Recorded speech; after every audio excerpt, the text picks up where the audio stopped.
Welcome back to the Conversations on the Decalogue. We kind of give an introduction in the last video, and now we are going to get into uh, the way the Lutherans break it down, because we got to break it down some way. And so, since we're all Lutherans, we win. We took a vote; it was unanimous. We're going that route. So basically this breaks down verses of Exodus 20, if we're going to use Exodus 20, verses 3 through 6, which Luther, when he's using the catechism, will kind of the way he describes this commandment is shorthand is thou shalt have no other gods. And then what does this mean? And then we won't go that simple. We'll get into the actual text. But the way that Luther breaks down the small catechism is that this commandment is that thou shalt have no other gods. What does this mean? And the answer is that we should fear, love, and trust God above all things, which I think is a pretty good explanation. I don't think I could do better. And then what we have in verses sort of 4 through 6 is sort of an explanation of what it would look like to actually fear, love, and trust other things above God, right? Here's the explanation of this, which is carved images, likenesses of heaven above, other things to worship. God gives some statements about himself being a jealous God. But this is the interesting thing about the commands, right? As we see them, you could just have, you should have no other gods before me, and just leave it at that, and don't make any carved images. Okay, don't do that. But he does this other thing where he talks about being a jealous God, and then gives this other description of himself about being the sort of God that visits the iniquity of the fathers to the children, to the third and fourth generation of all those who hate me. And you're like, man, this is serious stuff that we're talking about here. And then he continues on, but the best word in the Bible, whenever God says always says these things and then says, but, it usually is followed by something incredible. In this case is, but showing steadfast love to thousands of those who love me and keep my commandments. So, Chad, how do we look at this as kind of one grouping under you shall have no other gods before me, and here's the ways that you're going to be tempted to have other gods? Yeah, I think one of the chief things to bear in mind to kind of put ourselves in this context. I mean, of course we still have a multiplicity of gods to choose from today, but if you were to ask people, just anybody, how many gods are there? Most people, just do a survey, most people would say one. So, I mean, even though, of course, we're all in reality practicing polytheists because our hearts are drawn to all sorts of false gods, by and large, if you ask us, we'll say, or if you ask most people, they'll say, yeah, there's one God. Now, that would be incredibly unusual, highly weird in the ancient world. Nobody except the Israelites believed in one God. Everybody not only believed in a multiplicity of gods, but they thought it was fine. I mean, if you want to worship 2 or 3 or 5 or 10,000. And another strange thing about this is that most of the gods were fine with that. So, I mean, they were fine with what today we might call a theological open relationship, right? It's fine if you worship me. You can be married to me theologically. And if you want to sleep around with Asherah or El or any of the other gods around there, they were fine with that as long as they got their worship. So what sets the Israelites apart is that they only believe in, well, at least formally, believe in one God. And what sets their God apart is that he says, I want exclusive worship of you, and I will not in any way put up with you flirting with or all out worshiping other deities. So, I mean, I think that's to put us in this context. Just to us, it doesn't seem that strange, but to anyone except an ancient Israelite, this would have struck them as just unheard of, just ludicrous in the ancient theological world. Yeah, I know I've used this example before, Chad, in 40 minutes, but I was talking to a Hindu guy one time about the gospel, and I was talking to him about the work of Christ, and I was excited because he seemed extremely interested. And so I was going through everything. And at the end of my little gospel presentation, he says, He was willing to add it to the pantheon. Absolutely, absolutely, he was, Yeah. and he said, he's like, he's like, a God that forgives your sins sounds great. I'll worship that God. And the language was, I'll worship that God as well. And then I had to be like, hold on, let me start over. I was like, this didn't realize what I was dealing with here. Yeah. Like it was, Yeah. so yeah, so you Yeah. know that's a strange thing to run across, but it's still something that you could run across where someone hears this message of this God who Yeah. will forgive the wrong things you've done. You're like, well, yeah, I'll worship that God too. Like sounds good. I'll put him on the Yeah. shelf I got with the rest the of them. punishing God over here. I got the God who just looks past everything over here, and then I got the forgiving God over there. Yeah, I'll take that one too. Yeah. Yeah. And so but like you were saying, this would be just commonplace. This is the vast majority of people, not the exception to the rule in the time that this was given. Yeah, and when Israel did worship other gods, most of the time that's what was going on. They weren't, at least in practice, they weren't completely abandoning the worship of Yahweh. They just worshiped him alongside the god of the Canaanites or the Philistines or the Babylonians or the Egyptians or whatever else it might have been. So in that way, the Israelites weren't any different from their neighbors. But what God was calling them to, of course, was different. And that's why he adds this word kane, jealous, because he's not a God who is going to in any way put up with his people stepping out and attending an Asherah worship service or a Baal worship service. And ultimately, of course, as we know from Israelite history, this was always their undoing, was that they would have a Yahweh and kind of worship going on. And I mean, sometimes it was actually formalized. For example, after the northern kingdom broke from the southern kingdom, the king of the north, Jeroboam, he actually set up a shrine in Dan and Bethel and had them build, of all things, golden calves. So it was like a replica of what happened in the book of Exodus. So he was like taking a page from the idolatry Of all the Israel's things you past. you might want to worship a cow. Yeah. Right. I mean, worship the lion god, or I don't know, Right. the magnificent stallion god, but let's worship a cow. Yeah. So I mean, that was pretty typical of Israel. That's just kind of the way they rolled in the Old Testament. Yeah, some people might kind of read this and say like, I'm a jealous God, and that word sort of has a negative connotation to it, right? Because when we think of jealous, you think of petty or something, right? And this is not at all. This is not all what it means. We've turned it into that societally. Right. We've called jealousy only negative, and even in the context of a marriage, we've called it negative if you're jealous that your spouse is flirting with somebody else or something like that. And it's really not. I mean, it certainly can be, but it in and of itself is not. It means that you desire exclusivity, and this is why you've entered this relationship, for the purpose of exclusivity. Now that's not bad. I think the bad connotations that we always connect to it in our day have to do with sort of our view after the sexual revolutions and that kind of thing. But it's not. It doesn't of itself denote something negative. What it does denote is that God has the desire that this relationship with his people be an extremely exclusive relationship.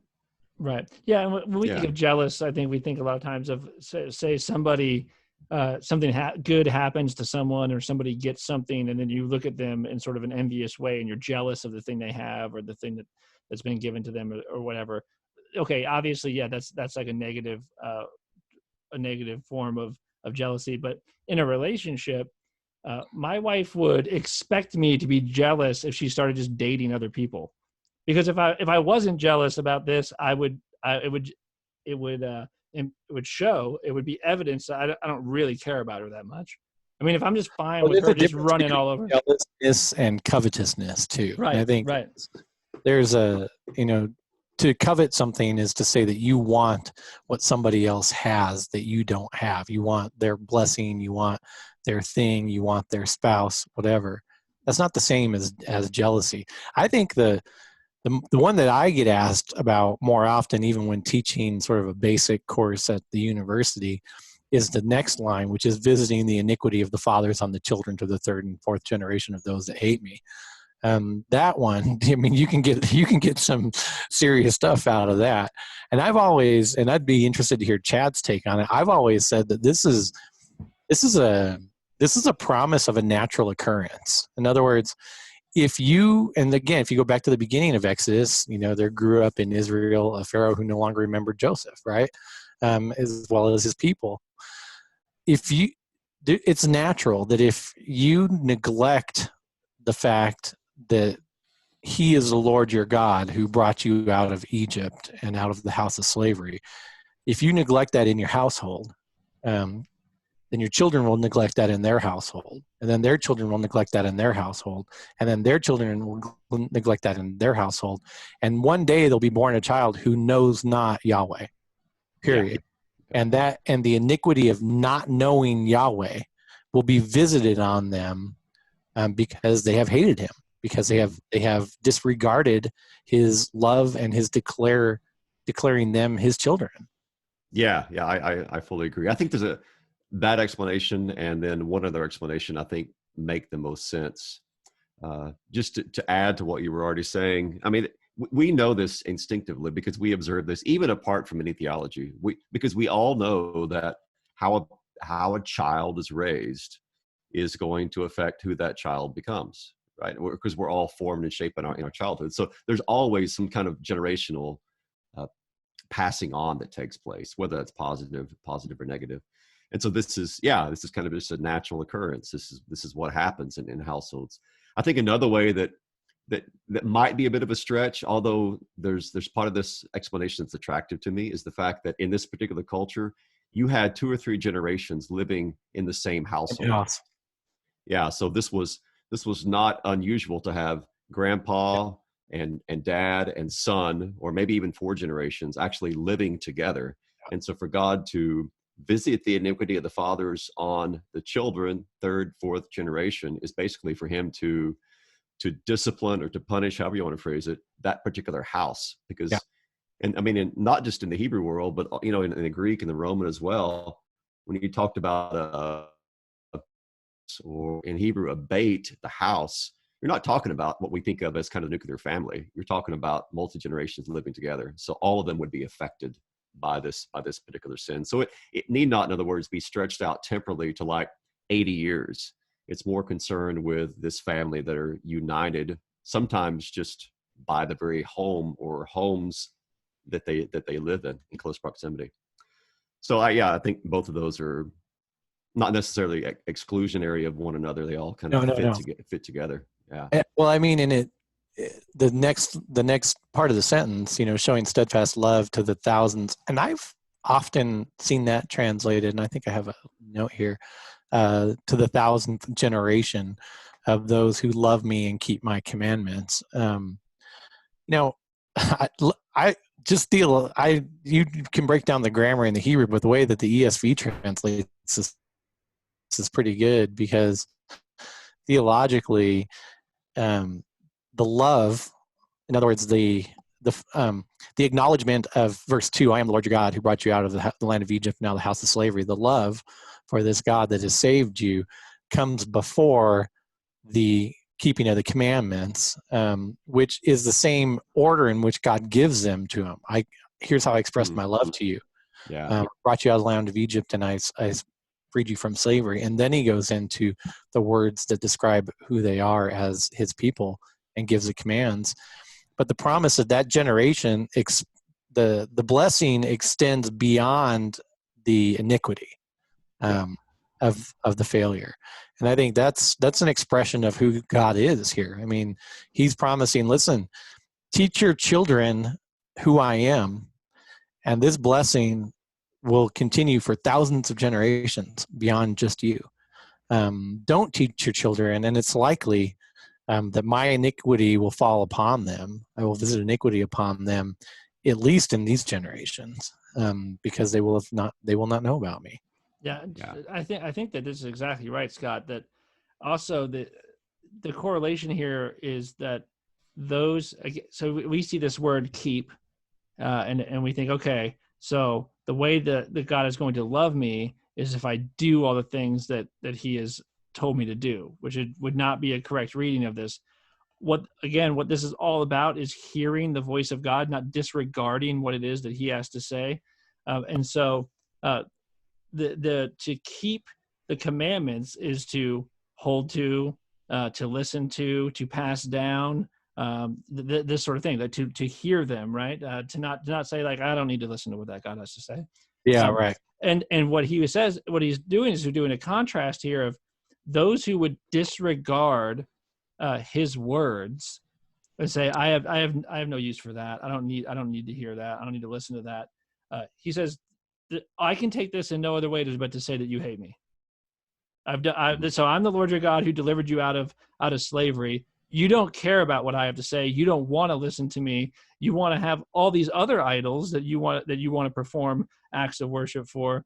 And as you disregard my words, I can take this as nothing else other than hatred for me. And so the love-hate contrast is there, and the keep is in contrast to the disregarding of what he has to say, and instead listening to what all these false gods have to say and what they would require you to do. And so I think that when you understand it that way, it keeps you away from thinking that the steadfast love of God is not going to be shown to you based on your ability to perfectly do what he's about to lay out, but is based on a willingness to hear the words that he has to say, right? So it's this keep is a way of, hey, do you even know where these things are? If I like give you something to say, will you keep this for me? And then I ask you, hey, where's that thing? And you're like, I don't know. I'm like, well, you haven't kept that very well. You don't even know where it is, right? And this is what happens generationally, is that it doesn't take that long, and we know this. If I don't tell if my parents don't tell me, then how am I going to tell my kids, and how are they going to tell their kids? And next thing you know, this God is all but forgotten. And this is the language you hear. Yeah, you hear this language all through the scriptures. I'm not in the Bible Belt, and so I run across examples. Well, not now because I'm not talking to anybody right now because I'm locked down. But in places like California, you run into examples of this all the time. I mean, just people who their families at one point in time were Christian, but literally for now 2 or 3 generations, they've not been taught anything, and now they, that iniquity is being visited on them, and it just is. They know nothing. They know nothing of the living God, who loves them, and because of his love for them, sent Christ to die for them. They know nothing of this news. And I mean, you sort of gave the example of this Hindu you were talking to too.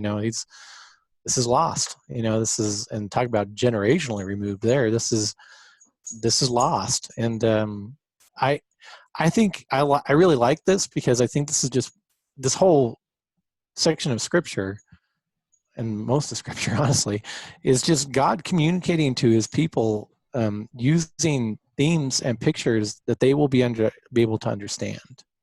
And this is no different here.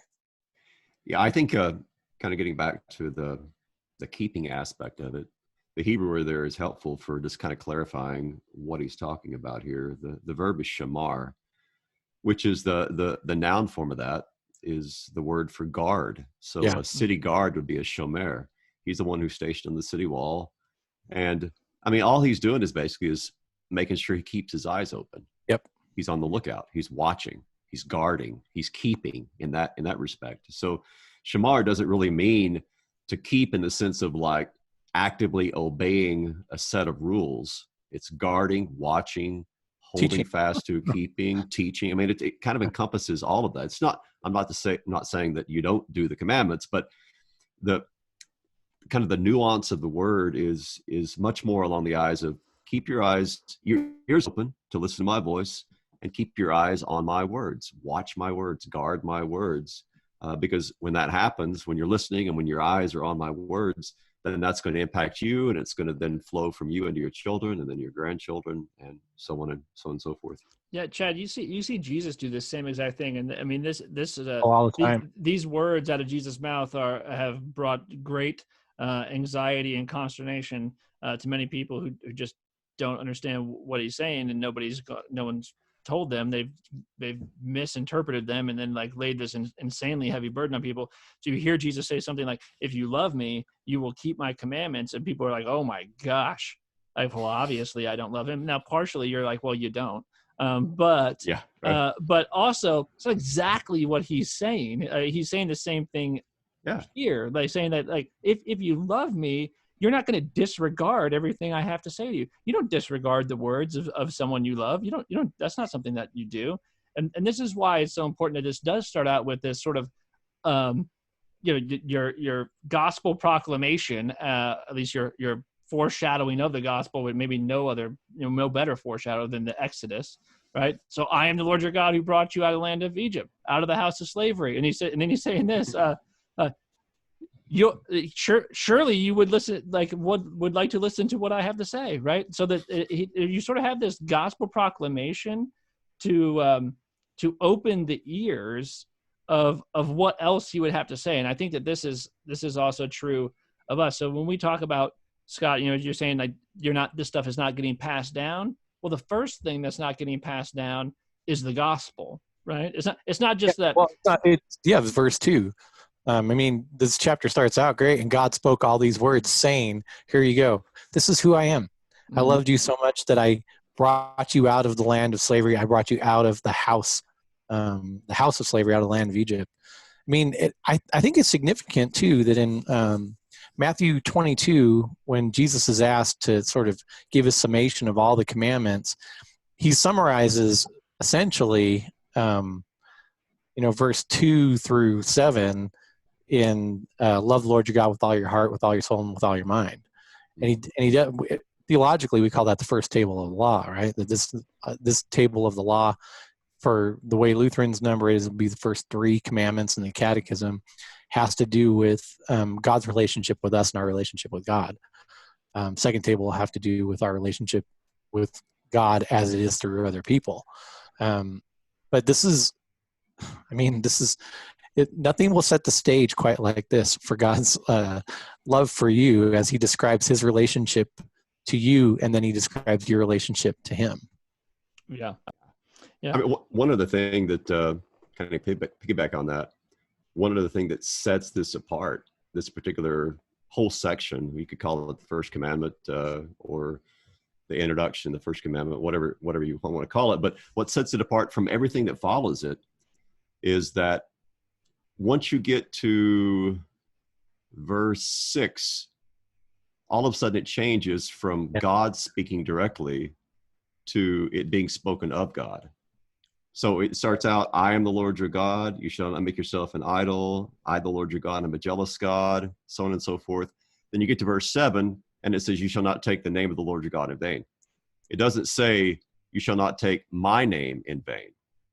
So one of the ways that the significance of the First Commandment is set apart is by God speaking directly of himself, if you know what I mean. And then it switches when we talk about his name to third person. So you shall not take his name in vain, the name of the Lord your God in vain. So that's why, right, we will a lot of times say there's reality, like you were saying, Scott. There's only one commandment in that way, and that is this first one. Because if you get your God right, if you're loving him, if you're serving him, if you're keeping his words, then you're not going to take his name in vain. You're not going to forget a Sabbath day. You're not going to dishonor your parents, so on and so forth. So when Jesus summarizes it, that's the main focus, right? He focuses on the expression of your love towards him by the way you treat other people. Yeah.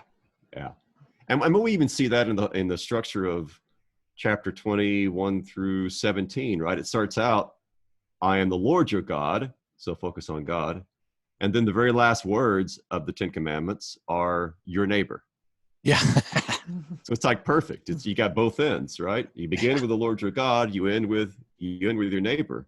It's amazing Jesus knew all about that, isn't it? Yeah. It's almost like he was involved. Weird that he was helpful explaining it. It's like he was involved maybe in the giving of these commandments. It's almost like if since these were written by the finger of God, it's almost like that was his finger. It's almost like if God has a finger, it belongs to Jesus. Yeah. Oh, I like that. I probably steal that. Okay, you go ahead. You go ahead. So real quick before we go, just because people are probably going to be wondering this, and we kind of jumped over it. So you do have this admonition to not make carved images or the likeness of animals and this kind of thing. Yeah. Now, of course, some have taken this to mean that you can't have any images involved in worship whatsoever. So this would be no images. So even if you have a crucifix that has a corpus on it, that would be a problem because it's an image. Or if you have a painting depicting the Lord's Supper or something like this, this is a problem. Why is it, Chad? I mean, I know the answer to this, but let's hear it from you. First of all, is that what is being prohibited here? And if not, what is being prohibited here?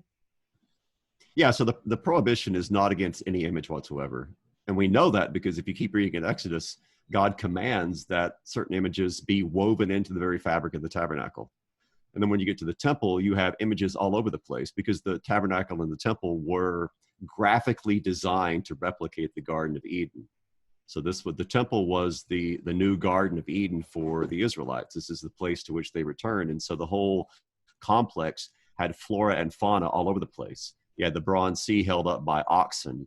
You had images of lions and angels and all sorts of plant life that are actually, like I said, woven into or painted on, in the case of the temple, onto the structure. So God certainly didn't have anything against images. He commanded that they be there. The difference is that with regard to himself, there could be no image of God. So you can't have any sort of statue or graven image or anything like that of God himself. And the reason is this, and I think this is sort of the gospel that is embedded, hidden within this commandment, because God had not yet given the image of himself. Right.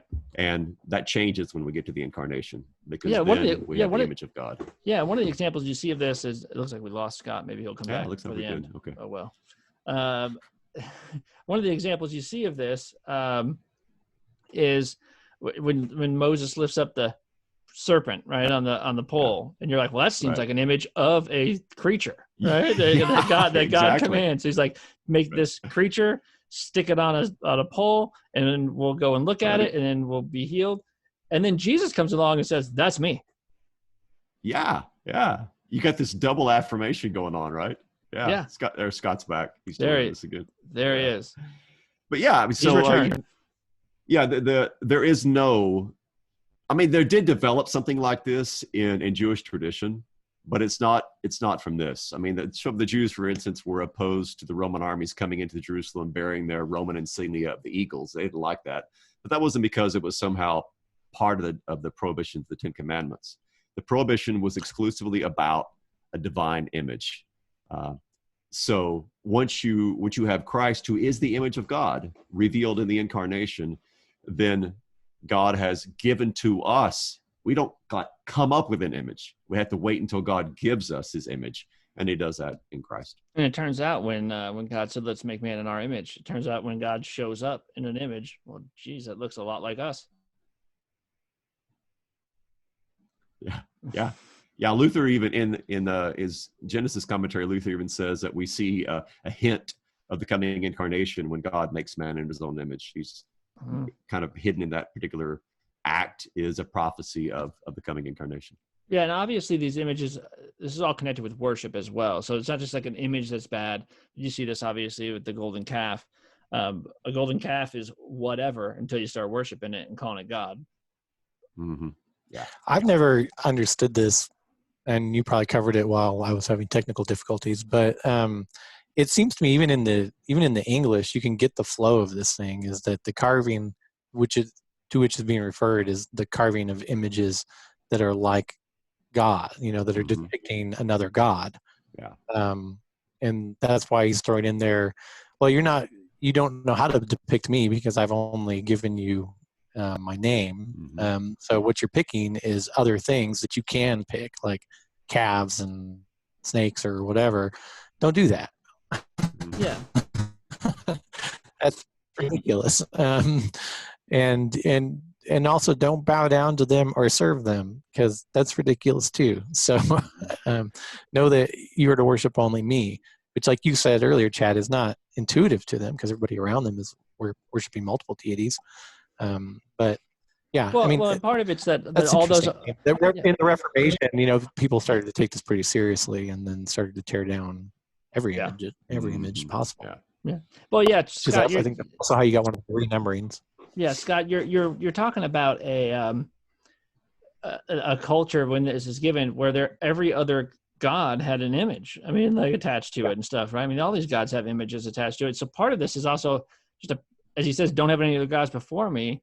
He's also telling them, if you were going to go worship other gods, part of worshiping them would be carving up some stuff to represent them and worshiping them, right? So I mean, it's not divorced from this word before it, which is these other gods are going to have altars and images, and Chad and I have talked about this before. I mean, some of these gods are a little sexier than the God who only gives you his name, yeah. Yeah, and they're sexy. Some of them are sexier than calf too. You have some actual weird stuff going on, and God is very much saying, look, you might be tempted to go worship some of these other things, but don't do that. Anytime you leave it to man to create an image of God, it's probably going to be obscene at some point. Probably so. Yeah. Well, right on. Well, we'll leave that one there. Sorry for the technical difficulties, but we're doing the best. Everybody in their internet. Yeah, everyone's on the internet at the same time. So some of you need to get off while we're doing this so we can make some content.